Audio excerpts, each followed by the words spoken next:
আসসালামু আলাইকুম ওয়া রাহমাতুল্লাহ। আসসালামু আলাইকুম ওয়া রাহমাতুল্লাহ।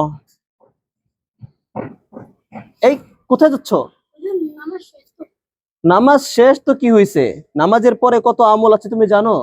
রাসূলুল্লাহ সাল্লাল্লাহু আলাইহি ওয়াসাল্লাম বলেছেন, যেই ব্যক্তি প্রত্যেক ফরজ নামাজের পর 33 বার সুবহানাল্লাহ, 33 বার আলহামদুলিল্লাহ এবং 33 বার আল্লাহু আকবার পড়বে এবং 3 33 99 হওয়ার পর 100তম বার যদি পড়ে, লা ইলাহা ইল্লাল্লাহু ওয়াহদাহু লা শারীকা লাহ, লাহুল মুলকু ওয়া লাহুল হামদু ওয়া হুয়া আলা কুল্লি শাইইন কাদির, এই আমলটুকু যদি কেউ করে তাহলে আল্লাহ রাব্বুল আলামিন এই ব্যক্তির গুনাহগুলো যদি সাগরের ফেনা পরিমাণ হয় তবু আল্লাহ তাকে মাফ করে দেয়।